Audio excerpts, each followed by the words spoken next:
ठीक है, अब मुझे आपकी बात समझ में आ गई। आप पूछ रहे हैं कि ऑटोमोबाइल वाहन में नए पार्ट्स को कैसे जोड़ा जाता है या इंटीग्रेट किया जाता है। ये एक बहुत महत्वपूर्ण प्रक्रिया है और इसमें कई चरण शामिल होते हैं। ऑटोमोबाइल वाहन में नए पार्ट्स को जोड़ने की प्रक्रिया।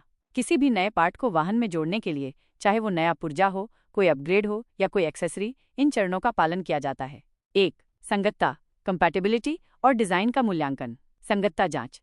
सबसे पहले ये सुनिश्चित किया जाता है कि नया पार्ट मौजूदा वाहन सिस्टम के साथ संगत है या नहीं। इसमें भौतिक आकार, बिजली की आवश्यकताएं, वोल्टेज, करंट, डेटा संचार प्रोटोकॉल जैसे CAN बस और सॉफ्टवेयर संगतता शामिल है। Engineering design. अगर पार्ट बिल्कुल नया है या कोई बड़ा अपग्रेड है तो उसे वाहन के मौजूदा लेआउट और सिस्टम में फिट करने के लिए विस्तृत इंजीनियरिंग डिजाइन और सिमुलेशन किया जाता है। इसमें CAD सॉफ्टवेयर का उपयोग होता है। सुरक्षा और विनियम। ये सुनिश्चित किया जाता है कि नया पार्ट वाहन की सुरक्षा मानकों और सरकारी विनियमों जैसे उत्सर्जन नियम, सुरक्षा नियम का उल्लंघन न करे।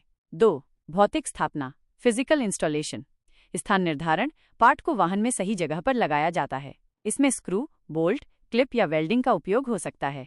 कनेक्शन, यांत्रिक कनेक्शन। यदि पार्ट यांत्रिक है, जैसे सस्पेंशन कंपोनेंट, तो इसे अन्य यांत्रिक भागों से ठीक से जोड़ा जाता है। विद्युत कनेक्शन। यदि पार्ट को बिजली की आवश्यकता है, जैसे सेंसर, लाइट, इंफोटेनमेंट सिस्टम, तो उसे वाहन की वायरिंग हार्नेस से जोड़ा जाता है। इसमें उचित कनेक्टर, फ्यूज और रिले का उपयोग किया जाता है। तरल पदार्थ कनेक्शन। यदि पार्ट तरल पदार्थों से संबंधित है, जैसे कूलिंग सिस्टम या ब्रेक, तो उसे संबंधित लाइनों और होसेस से जोड़ा जाता है। 3. इलेक्ट्रॉनिक और सॉफ्टवेयर इंटीग्रेशन।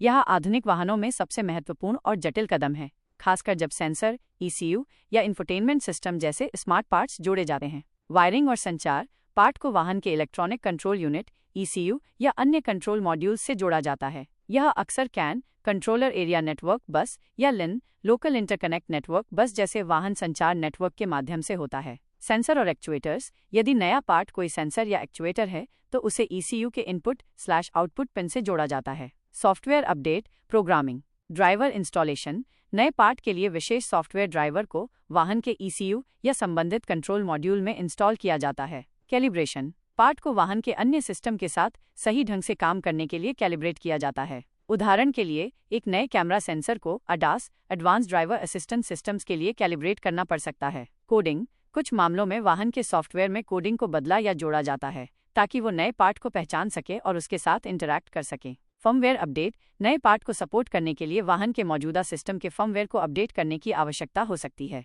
डायग्नोस्टिक टूल का उपयोग। इस चरण में अक्सर विशेष डायग्नोस्टिक सॉफ्टवेयर और टच टूल का उपयोग किया जाता है। ये टूल पार्ट के इंस्टॉलेशन की पुष्टि करते हैं, फॉल्ट कोड DTCS को पढ़ते हैं, लाइव डेटा देखते हैं और आवश्यक प्रोग्रामिंग या कैलिब्रेशन करते हैं। 4. परीक्षण और सत्यापन, testing and validation. Functional test. यह सुनिश्चित करने के लिए कि नया पार्ट ठीक से काम कर रहा है, उसकी कार्यक्षमता का परीक्षण किया जाता है। System integration test. यह जांचा जाता है कि नया पार्ट वाहन के अन्य सिस्टम के साथ बिना किसी समस्या के एकीकृत हो गया है। सड़क परीक्षण, रोड टेस्टिंग। कुछ मामलों में वास्तविक ड्राइविंग परिस्थितियों में पार्ट के प्रदर्शन का मूल्यांकन करने के लिए सड़क परीक्षण किया जाता है। सुरक्षा जांच। यह सुनिश्चित करने के लिए अंतिम सुरक्षा जांच की जाती है कि पार्ट ने वाहन की सुरक्षा से समझौता नहीं किया है। ये पूरी प्रक्रिया, खासकर जटिल पार्ट्स के लिए, बहुत ही विस्तृत और तकनीकी होती है, जिसमें सटीक उपकरणों और विशेषज्ञता की आवश्यकता होती है। क्या आप किसी विशेष प्रकार के पार्ट को जोड़ने की प्रक्रिया के बारे में अधिक जानना चाहेंगे?